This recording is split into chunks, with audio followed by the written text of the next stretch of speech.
سمعته ده؟ سمعت ايه يا ماما؟ انا ما قلتش حاجه. ما قلتيش حاجه؟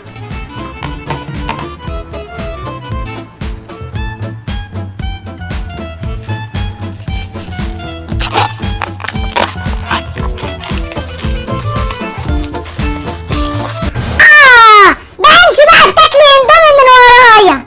مش انا اللي جبته يا ماما، صدقيني دي طنط ظريفه. طنط ظريفه؟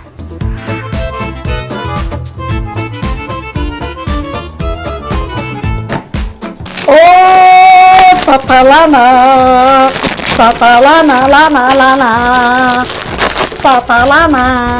ايه ده؟ انت بتعملي اندومي يا ظريفه؟ ها؟ لا. امال ايه اللي في ايدك ده؟ ده؟ ده الشهرية سرقة التحضير. بقى دي شهريه؟ حتى انت كمان؟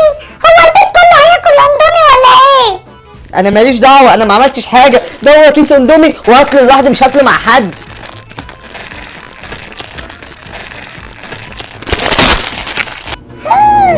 حتى انت يا حميده، وانا اللي كنت فاكراكي عاقله. ليه؟ ما انا عالة قدامك اهو، شايفاني بجري ورا العيال في الشارع وبحدفهم بالطوب.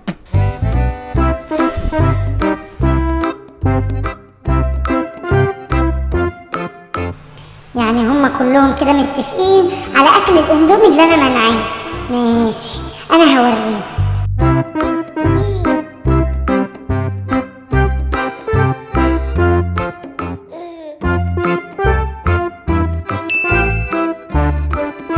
A few moments later.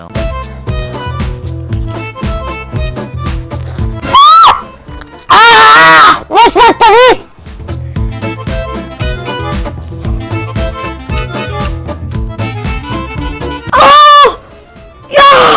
ايه ده؟ النار دي! يا نهار ابيض، انا ما جبتوش حراق كده، ايه اللي حصل؟ نار نار يا حبيبي، نار! انا عاوز المطافي. انا لو منك ابلغ البوليس. ايه بوليس؟ ليه يا ماما؟ ده كده اللي بعيدها هيروح السجن. ما يروح السجن، ما هو يستاهل. ازاي بس يروح السجن؟ ده انت هتزعلي قوي يا ماما لو هو راح. لا مش هزعل، اتصل بالشرطه. ما بلاش. لا لازم نتصل بالشرطه.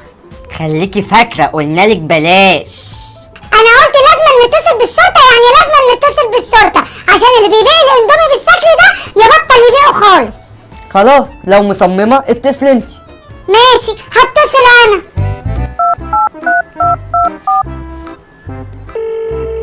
الو، ايوه الشرطه. يلا يا جماعه، جبت لكم انواع جديده من الاندومي اللي عايز يشتري. ايه ده؟ هو انت يا ماما اللي بتبيعي ليهم الاندومي ده؟ ما قلنالك بلاش. ما انا معرفش ان امي هي اللي بتبيع. انت بلغت عني؟ وانتهت الحلقه وللاسف بلغت عن تيتا. دلوقتي بقى انا هسألكم سؤال، يا ترى كم وحدة اندومي اتفتحت في حلقة النهاردة؟ انا بشكر اصدقائنا اللي جاوبوا صح الحلقة اللي فاتت، آية رأفت وحمزة وسلمى وشهد وجنات وأميمة. ما تنسوش اعملوا لايك للحلقة دي، واللي لسه ما انضمش للعيلة بتاعتنا ينضم بسرعة ويدوس كلمة اشتراك اللي تحت الفيديو، ونشوفكم بخير. استنى يروح السجن؟ ازاي بس يروح السجن؟